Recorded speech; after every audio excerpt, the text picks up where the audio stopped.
So now I'm gonna move on to the next thing that I'm kind of dreading, which is wiring. Now,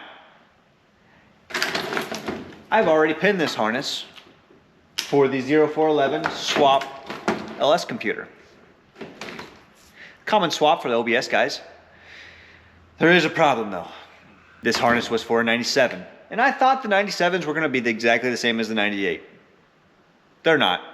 So what I've found is the interior plugs, these ones right here, is a lot different than the 98 harness, which has one wire and a lot bigger connector. Not only pinned it correctly and had it ready to go, I also put this nice MetroPack connector on it. Since those wiring harnesses didn't match up, I am here at a local pullet and I'm trying to find a harness that'll work. I'm actually working on a 99 here. The interior plugs match up. The exterior plugs, I mean, there's some that are debatable. Naturally, we're rolling in December in Iowa, so it's really warm. It's actually not a bad day. It's like 40 degrees, but still a little chilly. Like this, it looks like it's already missing a wire. I don't know what that would have went. Cylinder head, maybe? Missing another wire there. Maybe this isn't the one to pull from. I think we'll have to try to find a different one, because this one's not looking that great. Keep looking. It's the hard thing about these is you just never know who's clipped what off of what. This one's looking pretty unharmed. Let's see if that has the wires in the glove box. If anyone needs a boot, there's one here. Let's see how fast we can get this done. But I should not have said that. That's like the last thing you want to say. Oh, it's gonna be fairly quick, because it won't be. But a guy can dream.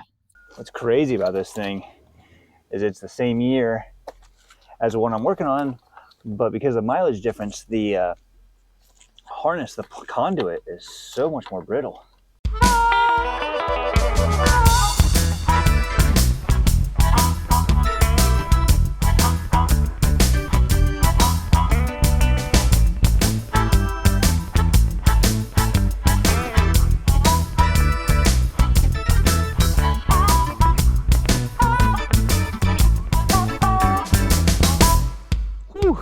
Okay, all topside stuff's done.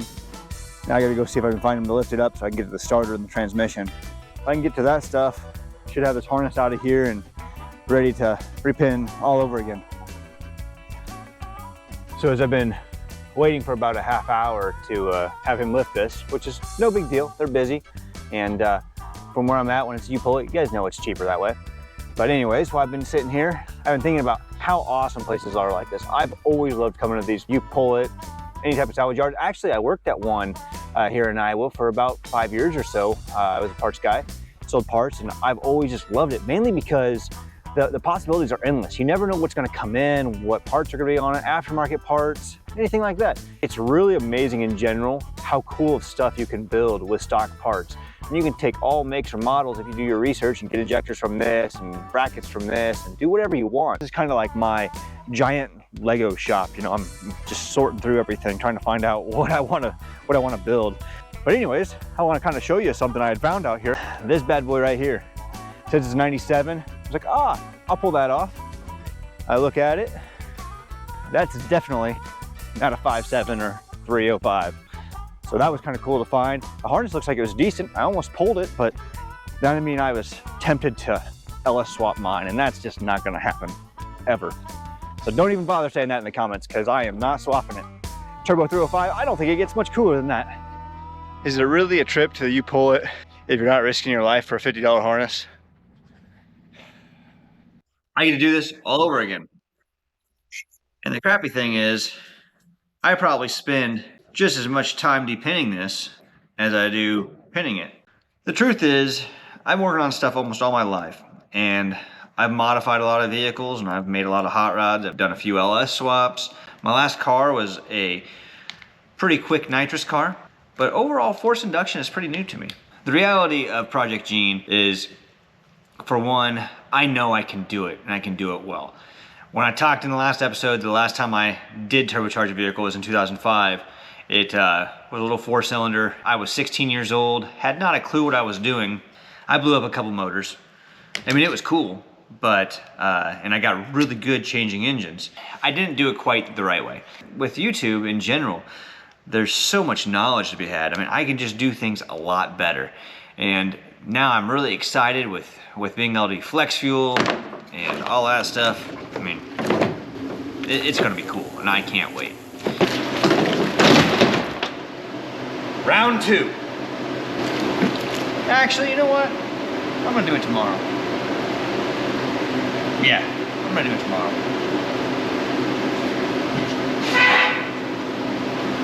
All right, so I did continue working on that the other night when I said I was done. And I only got 2 wires in before I realized that my pinouts were different. So I originally got the wiring diagram from Lextech, and John sent me over the right stuff for a 97 harness that I was working with. Obviously, 97 harness won't work, so I needed a 98. I tried using my 97 pinout, which if the harness was different, why would the pinout be the same, right? Rather than get another swap sheet, what I did is I went to lt1swap.com and ended up looking at the 98 and 99 harnesses and went through my pinouts and just changed it over. But really, I think there was only like a half a dozen wires that were different, but just enough that those sheets weren't gonna help me at all. So now with the updated ones, I should be able to go through this harness, repin it. We're gonna add a couple wires so we can run electric fans. I also wanna put a flex fuel sensor in it. So we're gonna have to kind of manipulate the harness a little bit. In the meantime, I'm gonna get to the tedious job of repinning this.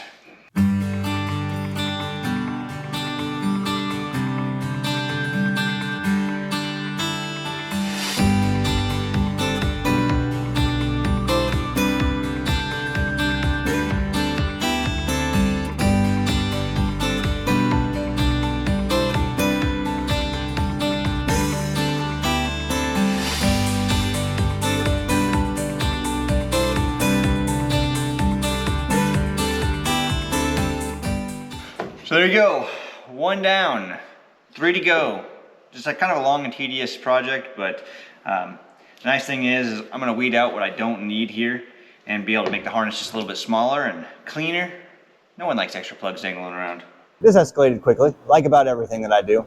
As you can see, all that brittle conduit or that corrugated loom is ripped off this harness. I've been pulling all of the extra wires that I'm not gonna use out of this harness out. Now you can do this per Lextech's pinout on a 411 PCM conversion, and it's going to work out just fine.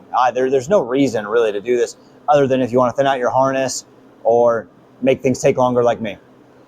Now with my marine intake manifold, some of the reasons I'm doing this is I have no EGR, I have no purge solenoids, and now I'm going to have no rear O2 sensors because this is for off-road use only. But on the bright side, I'm going to get to re-loom all this, make it look nice, and fit it how I want to. Obviously this one hasn't been as exciting as it should be, but that's just part of it. These projects take time, and it's all the little things, and it's in the details for me. This didn't cost me anything to do. Let me take that back. Wiring loom is expensive. I had no clue until after I tore all of this brittle stuff off. Now I'm sitting here thinking, I keep saying 411 swap, and a lot of you guys don't know what that means. What a 411 swap is it's been around for a long time, is it's taking a computer or PCM out of the new body style 99 to 02 trucks or express vans, you name it, that ran the 5.3, also ran the 6 liter, 4.8, etc. And it's repinning the wiring harness for the 96 to 99 old body style trucks to run on it. There's some advantages of it. It's easier to tune. There's more options. I can do custom operating things so it can read boost, yada, yada, yada. I'm not going to get too far into that.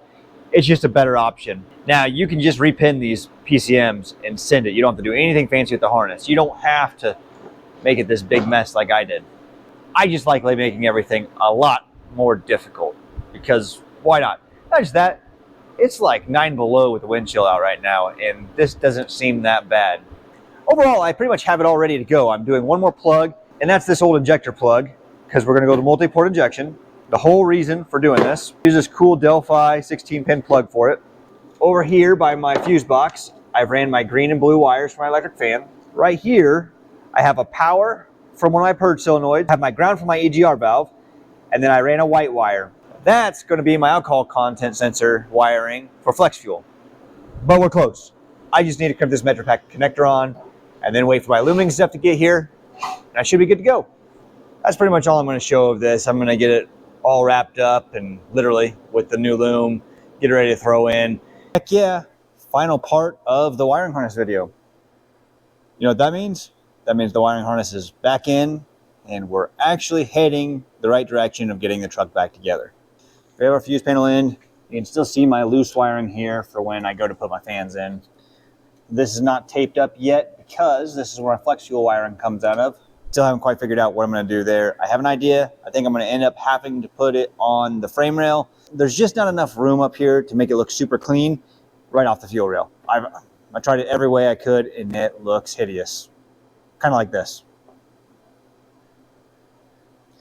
And that's not going to work. I ended up having to route this somewhat unlike factory and going up above and then down just because our downpipe's going to be here. I got to keep that from getting too hot because hot wiring means burnt wiring and burnt wiring means problems. Also not pumped about how this is looking. I might end up trimming this and trying to flip over the computer. Not sure yet, but I'm just going to celebrate that the wiring harness is in. It's all back together. I had to paint some brackets, make it look a little nice because they're looking a little rough. Way too rough for what this truck deserves. So this ends today's wiring video. Thanks for sticking with me through this. Wiring is some people's love. It's definitely not mine. It's a little bit brutal to do, and I think it could be brutal to watch, personally. But if you enjoyed it, or you have any questions, please comment and post below. I'm going to try to crank out a couple videos here through the holiday season. This will probably be the last one I do of this year. It's the end of December. Thanks for watching.